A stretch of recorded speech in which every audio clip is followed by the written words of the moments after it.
ayan guys, no, so dahil manipis na po yung ating battery po natin ng pang-CO po natin, yung pang-appliances po natin, is gagamitin po natin to nung pang light hack po natin o helpline po natin. No? So i-connect po natin to dito.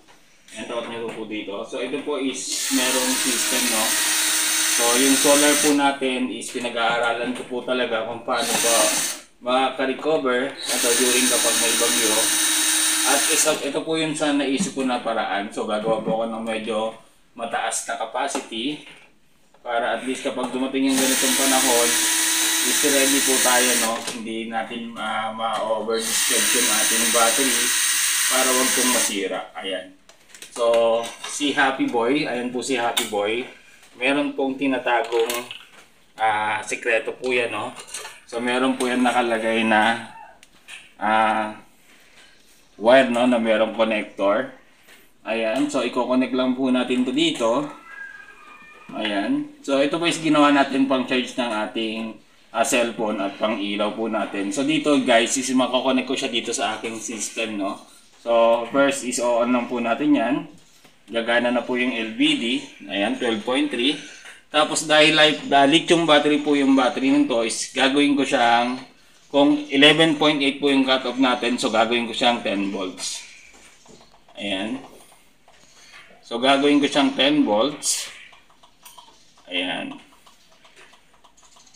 Ayan. So 10 volts na po siya, no? Ayan.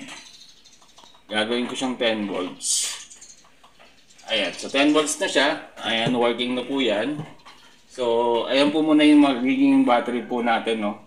Ang tawag po dito is external battery, no. Ayan, so gumagana na po yung ating ilaw. Ayan, so yan po muna yung ating gagamitin hanggang malobot po siya ng 10 volts.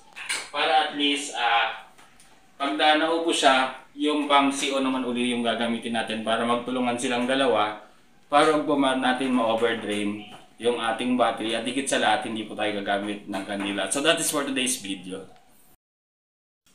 Ayan guys, dahil sa bagyo, ito yung naging resulta, no. Nag-shutdown yung ating solar system, lalo na yung ating pang light connection. 12.0 na lang, no. Ayan, so hindi na po siya gumagana. Ayan. Ayan, so hindi na po siya gumagana. Nandito po yan, no. So nakaupo yung breaker niya. So ibig sabihin hindi na po siya gumagana. Ang gumagana po itong pang ating CO, yung pang appliances connected natin na meron tayong MTS. Switch po muna natin para yun po yung gamitin natin sa ilaw. At yung ating backup naman kanina is nalobat na, no. So 10.8 volts na lang siya. So hindi ko na siya ginamit. Ayan, so yung ilaw po naman namin na yan is mahina lang yung consumption yan. Nasa 1.4 watts lang po yan.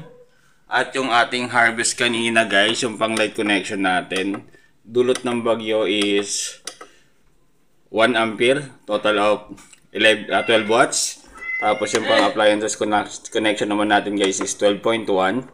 So tignan po natin sa AH, yung na-harvest natin ngayong araw na to. Ayan, so 58% na lang yung ating battery. Ayan, 6 AH, total of 72 watts. So yun lang po yung na-harvest natin dahil sa bagyo. So kapag may bagyo po talaga, hindi po nakaka-harvest ng mabuti yung ating solar panel.